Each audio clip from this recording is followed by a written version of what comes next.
Hello, friendly friends, and a happy holiday season to you. It's been some time since I last made a video about our friends over in Paris, but to be fair, I was going to make this video after the Spider-Verse essay, and then Baldur's Gate came out.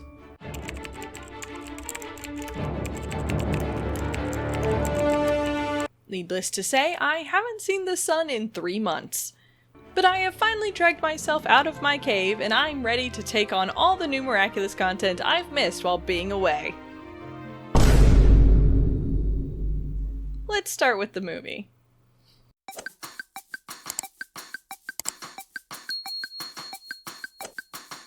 So the movie starts with Master Fu staring the audience down a la Old Deuteronomy while introducing us to the concept of a Miraculous. And after literally 1 minute and 11 seconds, I already have 2 problems with the movie. The first is the sentence, "But could such selfless hearts find their courage in time?" Because, what does that even mean? It implies that being selfless is the antithesis of being courageous, or at least a detriment to it, but that makes 0 sense. Like, it would make sense if the sentence was, "But could such selfish hearts find their humanity in time?" Because that establishes why the humanity would be difficult to find. Because they are selfish. But the actual sentence just sounds like trailer gobbledygook. Which is a real word, by the way. The second issue I have with the first minute actually extends into the rest of the movie, so we're gonna move past it and open on a shot of Paris, France. And to give the film credit where credit is due, it is a vast improvement in visuals over the show and TV movies.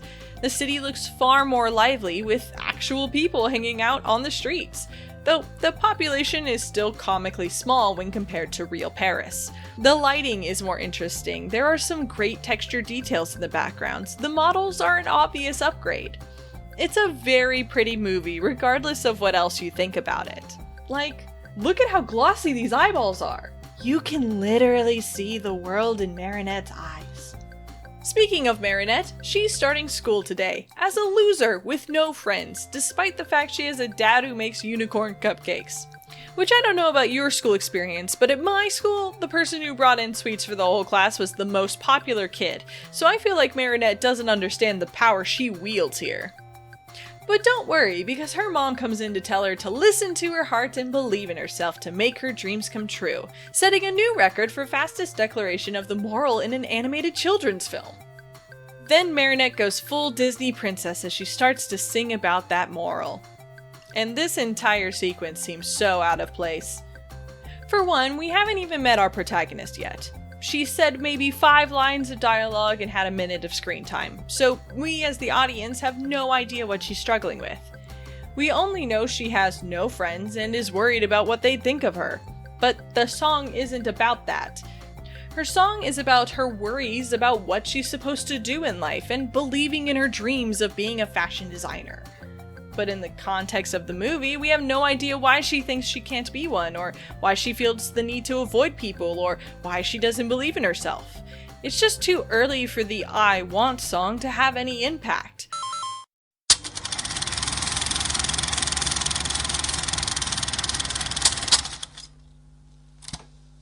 Not to mention, the fact she dreams of being a fashion designer is only going to tangentially matter for one future scene. Also, the singing voice is clearly not Christina V, which is strange because Christina can definitely sing, so instead the voice just changes jarringly out of nowhere. You're right, Mom. What I could be if I believed in me. Marinette finally makes it to school, and we get cameos of all the characters who will not be involved in this movie. Then Marinette causes the most dramatic tiny spill of coffee in the history of movies. But Alia saves her with the threat of social media cancellation and becomes her best friend. Then we have a silly montage of Marinette failing at everything before cutting to Gabriel Agreste talking to the ghost of his dead wife, and then some shots of him getting the butterfly Miraculous and the destruction of Paris, before returning to the wacky sad life of our protagonist. Yeah, the editing in this movie is wild. There doesn't seem to be a logical reason why certain scenes cut into others, and the result is a disjointed experience where scenes that clearly follow one another are interrupted by quick scenes that need to establish something for 30 seconds before you can return to the real movie. And the real movie has finally kicked in with the introduction of our second lead, Adrian Agreste. This movie changes everything about how they meet, completely getting rid of the umbrella scene to instead have Marinette creep on him in a library. And Adrian is a totally different character. Instead of being excited to go to school, he's a sad boy who's a loner and probably listening to My Chemical Romance right now. I've got these things that I can't let go. He literally sees a girl crying in the library and then awkwardly puts his headphones back in to tune her out while she's talking. Then he helps her up when she falls, only to disappear completely a second later without helping her pick up any of the books she dropped. Then he slumps away sadly, probably to Boulevard of Broken Dreams. We get to see his sad home life, which you know is sad because they only have one happy family picture and they put it everywhere. Then Sad Boy goes to the theater because he is sad it is his dead mom's birthday, and conveniently finds her playbill on the floor. Then we cut back to Gabriel, flashing back to when a purple alien creature told him that he needs to make chaos in order to get the magic to bring his wife back. Master Fu feels a disturbance in the Force, and it's finally time for our main heroes to suit up. Except in this movie, Master Fu is an incompetent weirdo who absolutely screams stranger danger, which, gotta be honest, is a vast improvement to the character. This guy runs around spouting the most insane lines the entire movie, and it's hilarious every time. So, to get Marinette where she needs to go, Chloe chases Marinette until she stumbles into this pawn shop and finds some glowing earrings under a table and just decides to put them on for some reason. Like, blatant theft and terribly unhygienic because who knows what's been down there, but you go for it, girl? So Tiki comes out and tries to explain everything, which goes poorly, so instead changes tactics and starts singing. Because this is a musical. I know, I forgot since the last song was 20 minutes ago, but this time they're singing the theme song with lyrics, guys! I mean, the theme song already had lyrics, but this is a different song using the theme song. And for the most part, I like this one because it's Marinette rejecting Tiki the whole time until Tiki's just like, frick it, and turns her into Ladybug anyway. There is a weird rap break in the middle of it that I hate, but other than that, it's a fun alternative version of the song. Then Marinette's new sentient flying yo-yo sends her careening into Cat Noir and Notre Dame. Cat Noir is a brat, but like, in a fun way, while Marinette does a complete 180 as Ladybug and now actually wants to save the world and cares about being called a sidekick even though 2 minutes earlier she was singing about how she's not the superhero type. What follows is an actually decent fight sequence where every line uttered by our two heroes is some sort of pun or joke. Hey, not on the first date. Well, it looks like you guys have hit it off pretty well. And the winner is Cat Noir. Is that a watermelon? Told you. For a so-called cat, you don't seem to land on your feet. That's music to my ear. At least the fish is fresh. Ladybug pulls a Spider-Man into the Spider-Verse, saves Cat Noir, and then the gargoyle gets hit by a train, which fortunately turns it into funny purple smoke instead of killing everyone on board. And then Cat Noir falls in love with Ladybug. You can tell because they play frickin' Careless Whispers by George Michael. Then Fu comes back to actually explain the plot, and Ladybug decides she suddenly hates Cat Noir. Cat Noir has his first song, blessedly not sung by Bryce Papenbrook because I don't know if you remember the Christmas special, but Pepperidge Farm remembers. Pepperidge Farm also remembers when Plague wasn't a disgusting fart joke, but I guess it isn't a real kids movie unless you have one. Then Marinette has her rejecting Tiki scene, which made sense in the context of the show because Stoneheart came back worse due to her failing to cleanse the Akuma. But in this version, she actually did stop the gargoyle and saved Cat Noir's life, so when she says she failed, it makes no sense. But it happened in the show, so she's sad now. The next musical number is Hawkmoth's villain song, where he goes into an evil catacomb prison to akumatize several evil dudes to make his own Sinister Six ripoff. But don't get too excited, most of them will only be on screen for 15 seconds. This is really just an excuse for Hawkmoth to dance on garbage surrounded by green fire. But it means the return of the mime, who is probably everyone's favorite Akuma, so I'll let him have his moment. Now we are halfway through the movie and our heroes are at the fair. Marinette and Adrien get to talk for the first time since they've met, and it is awkward. Mostly because Marinette's dad is just creeping right behind them as they're having a moment. Then the villains arrive and it's time for our heroes to suit up once again. But oh no! Marinette gave up being Ladybug, so now she has to sing about getting her courage to face this threat even though nothing has changed since the last time she was Ladybug. In the TV series, Alia is in danger and Cat Noir is captured, so Marinette gets the courage to do what needs to be done even though she failed before. Now, no one she knows is in danger. There is no catalyst to Marinette deciding, actually, I think I can be Ladybug. And they missed a huge opportunity to have the song be a reprise of the Ladybug alternate theme they did before, where now Marinette sings about how she is Ladybug. God, that would have been such a powerful moment! So Ladybug and Cat Noir team up to fight the mime and discount Harley Quinn and don't hate each other anymore. Then Cat Noir catches a bullet, because apes together strong. After popping the evil giant balloon monster, Ladybug just intuits that she has to cleanse the evil butterflies and Paris celebrates their new heroes. Now, we are an hour into this movie and you may have noticed something. We've only covered the 2 origin episodes so far, so cue a montage that moves the plot along by 5 seasons worth of content. Now Ladybug and Cat Noir are like BFFs, eating ice cream, playfully sparring, having intense sexual tension against brick walls, you know, the usual. Our new plotline involves a ball, because of course there's a ball, and Marinette is going to ask Adrien to the dance. But first we have to get through Cat Noir playing a romantic piano duet with Ladybug, where they both sing about being important to each other, only for him to be rejected. Which makes Adrien even more of an emo sad boy. Enough that when his clearly dying father tries to show an interest in him, he actually lashes out. So yeah, Adrien rejects Marinette's proposal, Marinette sings about how sad her life is now that one boy doesn't love her, and Hawkmoth decides to just murder everyone. And like, he's serious about it too. Paris looks like a war zone, complete with screaming children in the distance. And where's Adrien while the world's ending? Careless whispers again, baby! It's even funnier the second time! Ladybug fights alone for a bit, and then Cat Noir uses his super speed to save her from being crushed by a purple smoke monster. But he's still angry over the rejection thing, so he goes off to fight Hawkmoth alone, which ends in him falling dramatically to his death, which, like, why is that a problem? Half of every fight scene is them flying through the air at super speed and swinging around, catching each other. Marinette's first act as Ladybug was to fall like 50 feet on her neck for comedic effect. Why is this fall suddenly impossible to stop and dangerous? Actually, it isn't. He lands relatively safely in the water, but gets bumped in the head by slow-moving debris, and that's what knocks him out. Then Hawkmoth saw the end of Star Wars Revenge of the Sith and decided the lava planet was pretty cool and he should have force powers now.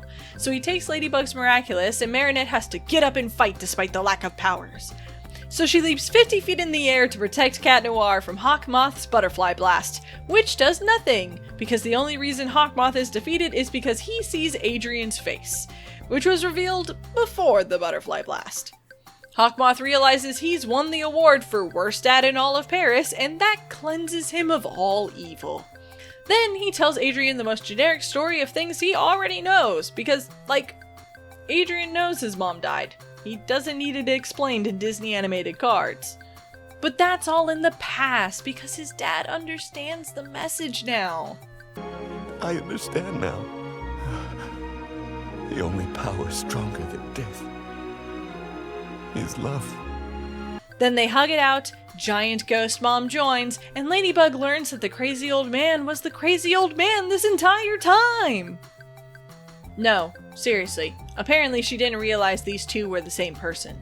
Ladybug gives a speech about love being able to save Paris in the future, because the lava hellscape they just witnessed is weak to love on the Pokemon type chart, and she finally uses her restoration powers to bring Paris back.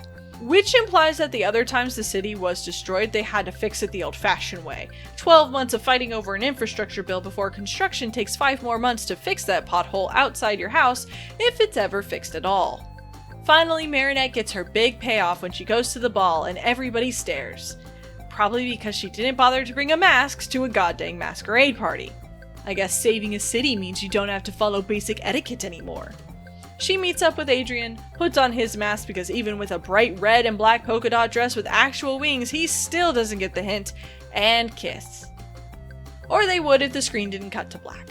And that's the Miraculous movie. Oh wait.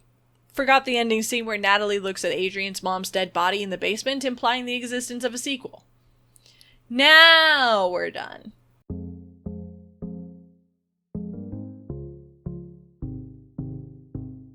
The Miraculous movie is this great example of the pitfalls of remaking a series in a new format. It is technically superior to the show. The animation is better, the lighting and color design is creative, the models and sets are more impressive. But when it comes to the story and the characters, the movie is all over the place. Story-wise, the movie spends the entire runtime fighting the source material. It's the problem I noticed in the first minute of the movie, where Master Fu specifies the Butterfly Miraculous as the one most feared because of the evil it holds. In the TV series, the Butterfly Miraculous isn't evil, just the user, but in the movie they try to have it both ways. Along with the intro telling the audience that the butterfly's power is bad, Nuru tells Gabriel he needs to be evil in order to get his wish. But then later in the villain song, Nuru tries to convince Gabriel that being evil isn't the way to go. So is Nuru bad or good? Well, Nuru doesn't show up anywhere else, so those are our only scenes to go by. It's like the writers know they need to cut the story somewhere to make it fit in a movie runtime, but they're too afraid to actually change the story. They needed Gabriel to be the bad guy and quickly, so the easiest method is to just have his Miraculous be the evil one. But they don't want to wander too far from the original source material, so Nuru can't be a strictly evil force, even though his concerns ultimately mean nothing to the story. But that's a small example. Whether or not the Butterfly Miraculous is inherently evil doesn't truly matter. A better example is the origin plot in general. I talked about it a little earlier, but they changed the villains and events of the origin episodes, but kept the character story beats even though they no longer fit. Why does Marinette think she failed after her first fight if she doesn't have the return of Stoneheart to show she messed up? Why does she gain her courage if Alia or anyone else she loves isn't in danger to help her find her bravery? Why does she love Adrian when all he did was ignore her and help her up before disappearing on her? How does Adrian know Nino if it's his first day of school? These are all holdovers from the show that we're just expected to accept in the context of the movie, despite the movie changing the very context of these interactions. But the biggest casualty of this thinking is the love square. The love square works in the show because of the long runtime. It has so many facets to it as a romantic plot that you have to have time for a bunch of little scenes to get the most out of it. The show does it pretty spectacularly, which is why it's so addicting. The core of what makes this relationship so fun is seeing the same two people react so differently with each other when the only thing that's changed is the wearing of a mask. That's what makes this romance special. But the movie doesn't have the time to do 5 hilarious scenes of wacky scenarios to place these two in. They don't even have the time for core romantic scenes with the basic pairings. Throughout the movie, Marinette and Adrian interact twice before a basic montage, and neither of those two scenes are actually very romantic. There's more romance between Alia and Nino than our main leads at that point. But after the montage, skipping past months of relationship building, we're expected to be invested in this relationship enough to empathize with Marinette's heartbreak over a rejection. And it's made worse by the fact we get a lot of scenes with Ladybug and Cat Noir's relationship growing, and a whole song sequence about their connection, but Ladybug rejects that relationship for the paper-thin one we've barely established exists. And again, it's because the love square concept needs so much more time than the movie gave it. There isn't even a payoff because they don't have time to learn to love each other's alter egos, which is a core part of the love square experience. Adrian learning how great Marinette is, and Ladybug really accepting Cat Noir are integral components to why this particular love story is so good. Instead, it's thrown out of the movie because it has no real bearing on the plot and doesn't affect the couple getting together in the end. Like, the identity reveal is supposed to be a really powerful moment, but in the movie, it's not even the focus of the scene it's in. Literally, Marinette has no reaction to learning Adrian is Cat Noir. From the wheel that moves at a breakneck pace in distant shots but super slowly in close-up, to the random powers our heroes and villains spontaneously develop, to the lines of save a life, save the world, and the miraculous conquering death, which ultimately amount to nothing, the movie has a lot of problems and plot holes that stand out if you're comparing it to a Disney or Pixar level film.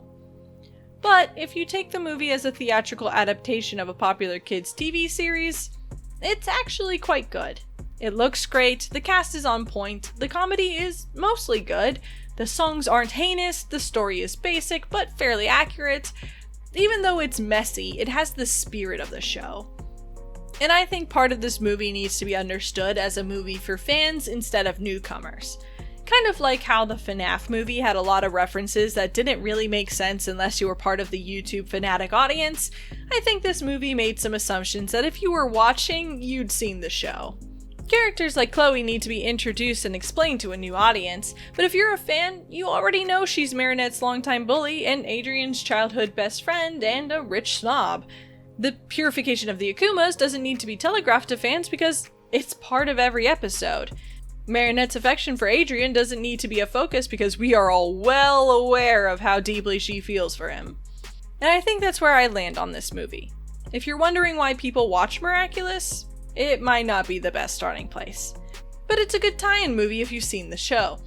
It'll show you some new scenes, it'll play around with characters in new ways, and it'll show you the best action shots in the franchise. All in all, I'd say it's pretty miraculously fine. It's miraculously fine. My name's Gale, and I have so much more Miraculous to catch up on. So I will see you soon. Bye-bye!